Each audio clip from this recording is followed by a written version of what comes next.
60 वर्ष की उर्मिला शहर के बाहरी हिस्से में अपने छोटे से घर में अकेली रहा करती थी। एक रात शहर में बहुत जोर का तूफान आया। जोर जोर से हवाएं और आंधी तूफान के साथ तेज बारिश होने लगी। उन आवाजों को सुनकर कोई भी घबरा जाता, लेकिन उर्मिला घर के सारे खिड़की दरवाजे बंद कर गहरी नींद में सो रही थी। रात के लगभग 12 बजे होंगे कि किसी ने उर्मिला के घर का दरवाजा खटखटाया। दरवाजे के खटखटाने की आवाज सुनकर उर्मिला की नींद खुलती है। आखिर इतनी रात को कौन आया होगा? उर्मिला जाकर दरवाजा खोलती है तो सामने लगभग 26 साल की बेहद सुंदर लड़की को खड़ा देख हैरान रह जाती है। कौन हो बेटा, और इतनी रात को इतने भयंकर तूफान में कहाँ भटक रही हो? चाची, आपने मुझे पहचाना नहीं? मैं आपकी दूर की रिश्तेदार शालिनी। अरे हाँ, बचपन में तुझे देखा था। इतनी जवान हो गई है, कैसे पहचान में आती? लेकिन तू यहाँ क्या कर रही है, और वो भी ऐसी अंधेरी तूफान भरी रात में? उर्मिला की बात सुनते ही शालिनी की आंखों से आंसू बहने लगे। वो फूट फूट कर रोने लगी। ये देखकर उर्मिला को कुछ समझ में नहीं आया और उसने शालिनी का हाथ पकड़कर घर के अंदर आने के लिए कहा। जैसे ही शालिनी घर के अंदर रोशनी में आई, उर्मिला की नजर उसके पेट की तरफ गई, जिसे देखकर ये साफ पता चल रहा था कि वो प्रेग्नेंट है। अरे, तू तो पेट से है। ऐसी हालत में इतने भयंकर तूफान में आधी रात को बाहर भटक रही है। आखिर बात क्या है बेटा, मुझे सब कुछ साफ साफ बता। क्या बताऊं चाची, ये सब जिसकी वजह से हुआ है उसके बारे में बताने में भी मुझे शर्म आती है। मैंने घर वालों की मर्जी के खिलाफ जाकर एक लड़के से शादी कर ली थी, पर वो शादी के 1 महीने बाद ही मुझे छोड़कर चला गया। छोड़कर चला गया का क्या मतलब? क्या उसके साथ कोई हादसा हो गया? नहीं, उसे कोई दूसरी लड़की पसंद आ गई और मेरी प्रेगनेंसी की खबर सुनते ही उसने मुझे बेसहारा छोड़ दिया। उसके बाद मैं अपने घर गई, लेकिन माँ पापा ने मुझे घर में कदम तक नहीं रखने दिया। तभी मुझे आपकी याद आई। कोई बात नहीं, कोई बात नहीं, तुमने यहाँ आकर अच्छा ही किया। एक काम करो, तुम आराम करो। वैसे भी ऐसी हालत में इतना घूमना फिरना और इस तरह आधी रात को बाहर भटकना ठीक नहीं होता। प्रेग्नेंट औरत को आधी रात को घर से बाहर नहीं निकलना चाहिए। बुरी आत्माएं उस पर अपना असर दिखा सकती है। और इतना कहकर उर्मिला ने शालिनी को एक दूसरे कमरे में जाकर आराम करने के लिए कहा। लेकिन जैसे ही शालिनी अपने कमरे में जाने लगी, अचानक से उर्मिला ने उसे रोक लिया। एक बात बताओ बेटा, तुम्हारा कौन सा महीना चल रहा है? पेट देखकर तो लगता है कि लगभग 6 महीने पूरे हो गए होंगे। उर्मिला की बात सुनकर शालिनी के होठों पर मुस्कुराहट आ गई। चाची जी, अभी सिर्फ 1 ही महीना हुआ है। शालिनी की बात सुन उर्मिला दंग रह गई। उसे समझ में नहीं आ रहा था कि प्रेगनेंसी के पहले ही महीने में शालिनी की हालत ऐसी क्यों थी। लेकिन फिर उसने बात को नजरअंदाज कर शालिनी को आराम करने के लिए कहा और खुद भी कमरे में जाकर सो गई। अभी कुछ ही घंटे बीते थे कि अचानक से एक बच्चे की बड़े ही अजीबोगरीब बेढंगे तरीके से रोने की आवाजें उर्मिला के घर में गूंजने लगी। उन आवाजों को सुनकर उर्मिला की नींद फिर से खुलती है। ये अचानक बच्चे के रोने की आवाज कहां से आने लगी? उसने उठकर चारों तरफ देखा, पर वहां उसे कोई नजर नहीं आया। उर्मिला घबराते हुए शालिनी के कमरे में गई तो वहां उसे कमरे की दीवार पर एक बेहद खौफनाक साया नजर आया, जिसे देखकर उर्मिला बुरी तरह से घबरा गई। आखिर ये सब क्या हो रहा है? शालिनी, शालिनी उठो! उसने जोर जोर से आवाज देकर शालिनी को जगाने की कोशिश की, लेकिन ऐसा लग रहा था जैसे उसकी आवाज शालिनी तक पहुंच नहीं रही थी। कमरे की दीवार पर एक बहुत बड़ा और बेहद डरावने दिखने वाले इंसान का साया और एक बच्चे के अजीबोगरीब ढंग से रोने और चीखने की आवाजें अब उर्मिला को ज्यादा डराने लगी थी। उर्मिला को शालिनी की चिंता सताने लगी और उसने पूरी ताकत के साथ चीख कर शालिनी को आवाज लगाई, शालिनी! तभी अचानक सब कुछ एकदम पहले जैसा हो जाता है और उर्मिला की आवाज सुनकर शालिनी की नींद खुलती है। क्या हुआ चाची, आप इतनी तेज क्यों चिल्ला रही हैं? आप ठीक तो है ना? अभी मैंने तुम्हारे कमरे में कुछ अजीब सा देखा। तुम ठीक हो ना शालिनी? मुझे यहाँ एक बच्चे के रोने की आवाजें आ रही थी। लगता है आपको मेरी कुछ ज्यादा ही चिंता हो गई है। आपने मेरी प्रेगनेंसी के बारे में कुछ ज्यादा ही सोच लिया होगा। मैं एकदम ठीक हूँ, आप आराम से सो जाइए। इतना कहकर शालिनी ने उर्मिला को फिर से अपने कमरे में जाने के लिए कहा और खुद भी जाकर सो गई। पर अब उर्मिला की आंखों से नींद गायब हो चुकी थी। अगली सुबह जब शालिनी उठी तो वो सीधा उर्मिला के पास आई। गुड मॉर्निंग चाची। तभी अचानक उर्मिला की नजर शालिनी के पेट पर पड़ती है, जिस पर नीले रंग से एक अजीब सी आकृति नजर आ रही थी। शालिनी, ये तुम्हारे पेट को क्या हुआ? मैंने इतनी औरतों को देखा है, ऐसा तो किसी के साथ नहीं होता। शालिनी ने जैसे ही अपने पेट की तरफ देखा तो उसे वहां कुछ भी नजर नहीं आया। चाची, कुछ भी तो नहीं है, सब कुछ एकदम नॉर्मल है। आपको क्या अजीब लग रहा है? इससे पहले कि उर्मिला उसके सवाल का कोई जवाब देती, अचानक से शालिनी के पेट में जोर जोर से दर्द होने लगा। वो बुरी तरह दर्द से तड़पने लगी। चाची, चाची! ये सब देखकर उर्मिला बहुत घबरा गई। उसने धीरे धीरे शालिनी के पेट को सहलाना शुरू किया, लेकिन शालिनी का दर्द कम नहीं हुआ। उर्मिला जाकर रसोई से पानी का गिलास लेकर आई और शालिनी को पानी पिलाने की कोशिश करने लगी। ले बेटा पानी पी ले, तुझे आराम मिलेगा। ले ले।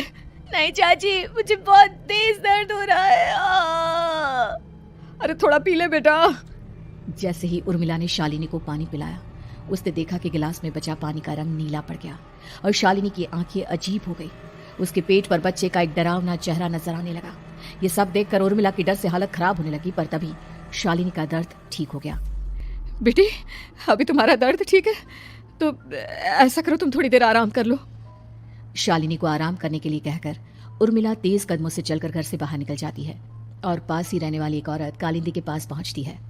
अरे उर्मिला बहन, बड़े दिनों बाद दिखाई दी, क्या हुआ? बहुत घबराई हुई सी लग रही हो, सब ठीक तो है ना? क्या बताओ कालिंदी बहन, मेरी एक दूर की रिश्तेदार आई हुई है, वो पेट से है और उसके साथ ना अजीब अजीब चीजें हो रही है। अब उर्मिला सारी बात कालिंदी को बताती है, जिसे सुनने के बाद काले जादू और तंत्र विद्या की माहिर कालिंदी एक ताबीज बनाकर उसे देती है। बहन, मुझे शालिनी पर किसी बुरी आत्मा का साया लगता है। ये ताबीज ले जाओ, आज रात को 12 बजे उसे पहना देना, फिर सब ठीक हो जाएगा। उर्मिला ताबीज लेकर घर वापस आती है और अब आधी रात के होने का इंतजार करने लगती है। जैसे ही आधी रात होती है, वो नींद में सोई शालिनी को ताबीज पहना शांति से अपने कमरे में आकर अपने पलंग पर लेट जाती है। अब सब ठीक हो जाएगा। ये सोचकर उर्मिला शांति की एक सांस ही लेती है कि तभी अचानक उसकी आंखों के सामने कुछ ऐसा आता है जिसे देखकर उर्मिला डर से चीखने लगती है। तुम कौन हो? कौन हो तुम? जाओ यहाँ से, जाओ जाओ यहाँ से। तभी उर्मिला की एक जोरदार दर्द भरी डरावनी चीख वहां पर गूंज गई। उर्मिला की आंखों के सामने एक बच्चा खड़ा हुआ था, जिसका पूरा शरीर किसी बूढ़े की तरह नजर आता था, लेकिन मुंह किसी नवजात बच्चे की तरह था। उसकी आंखें गुस्से से लाल थी और वो घूर घूर कर उर्मिला की तरफ देखा जा रहा था।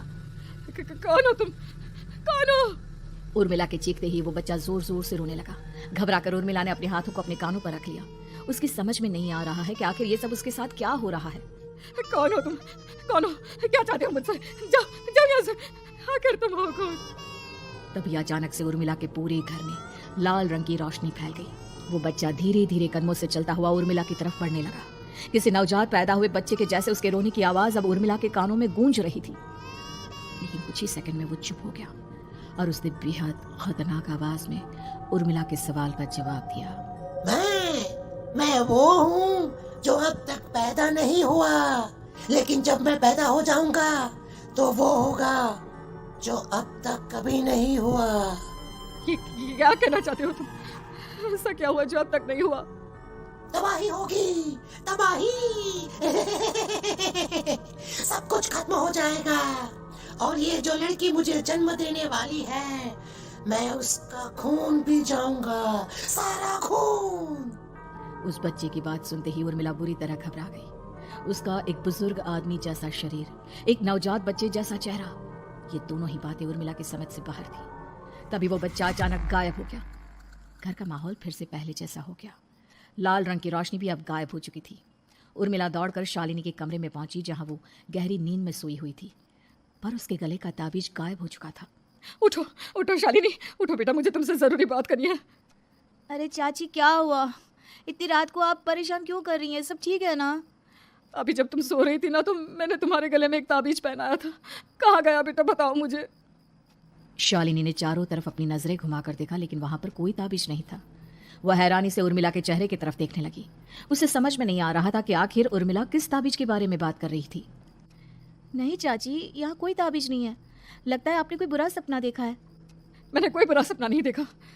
खैर छोड़ो, तुम अब सो जाओ, कल सुबह बात करते हैं। डर और घबराहट की वजह से उर्मिला की आंखों से नींद तो जैसे बिल्कुल गायब हो गई थी। अगली सुबह उर्मिला बिना कोई देर किए गांव के बाहर एक छोटी सी झोपड़ी में रहने वाले बूढ़े पंडित के पास पहुंची। पंडित जी, मेरी मदद कीजिए। अरे आओ आओ उर्मिला, क्या हुआ? सब ठीक तो है ना? क्या बताओ पंडित जी, बहुत बड़ी मुसीबत है। मेरी दूर की एक रिश्तेदार लड़की पेट से है और उसके साथ बहुत डरावनी चीजें हो रही है। कल रात को तो एक अजीब सा दिखने वाला बच्चा मेरी आंखों के सामने आकर खड़ा हो गया था। ये तुम क्या कह रही हो? मुझे साफ साफ बताओ कि आखिर तुमने क्या देखा? उर्मिला ने अपने साथ हुई बीती रात की पूरी घटना पंडित जी को बताई, जिसे सुन पंडित जी के माथे पर चिंता की लकीरें उभर आई। अनर्थ होने वाला है, अनर्थ। बरसों पहले भी उस हैवान ने एक लड़की के पेट से जन्म लिया था और उसके बाद उस शहर को पूरी तरह से तबाह कर दिया। कैसी विपदा पंडित जी, कैसे बात कर रहे हैं आप? बताइए मुझे, और इसका उपाय क्या है? इसका उपाय तो है, लेकिन बहुत कठिन है। हो सकता है कि उस उपाय को करने के दौरान तुम्हारी जान भी चली जाए। मुझे मेरी जान की कोई परवाह नहीं, पर आप जिस तबाही के बारे में बात कर रहे हैं, बस वो नहीं होनी चाहिए। लाखों लोगों की जान बचाने के लिए मैं कुछ भी करूंगी। तो ठीक है, मेरी बात ध्यान से सुनो। बरसों पहले एक भयानक तांत्रिक ने अपनी तंत्र क्रिया के जरिए एक मासूम लड़की के साथ रिश्ता बनाकर उसके पेट से जन्म लिया था। इस तरह से वो अपने जैसे लोगों की संख्या इस दुनिया में बढ़ाना चाहता था। आपके कहने का मतलब है कि शालिनी के पेट से भी उस शैतान को जन्म लेना है, इसलिए उसने उसके साथ ये सब किया है। ठीक पहचाना तुमने। अब मैं तुम्हें एक ऐसा सिंदूर दूंगा जिसे तुम्हें ले जाकर उस लड़की के पेट पर लगाना होगा। क्या ऐसा करने से सब कुछ ठीक हो जाएगा? नहीं उर्मिला, ये सब इतना आसान नहीं। उस लड़की के पेट पर सिंदूर लगाने के बाद तुम्हें उसका पेट काटकर उस हैवान को बाहर निकालना होगा। नहीं पंडित जी, मैं ये सब नहीं कर सकती। मैं भला एक जिंदा लड़की के पेट को अपने हाथों से कैसे काट सकती हूँ?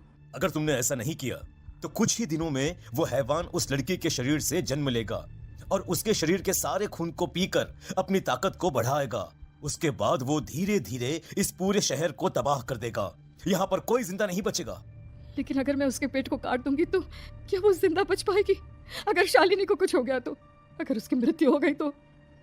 ऐसा कुछ नहीं होगा उर्मिला, तुम्हें अपने मन को पक्का करके ये काम करना ही होगा।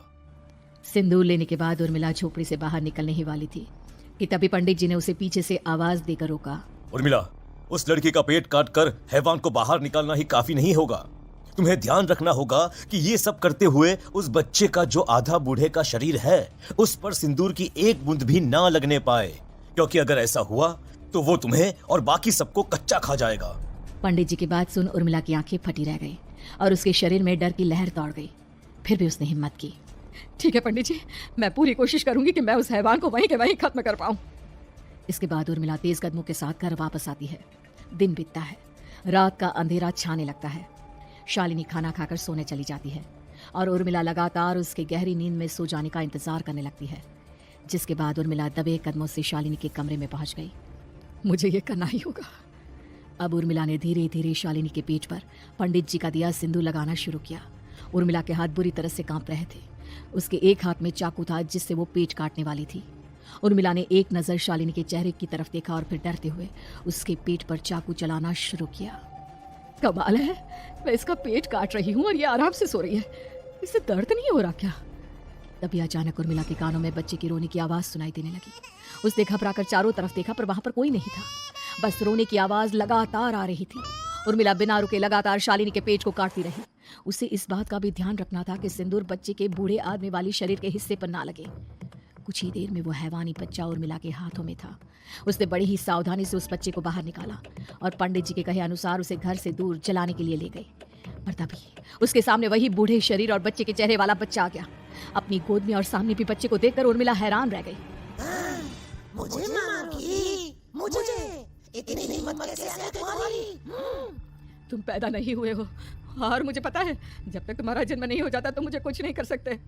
इतना बोलते ही उर्मिला तुरंत उस बच्चे को घास के ढेर पर फेंक कर उसमें आग लगा देती है।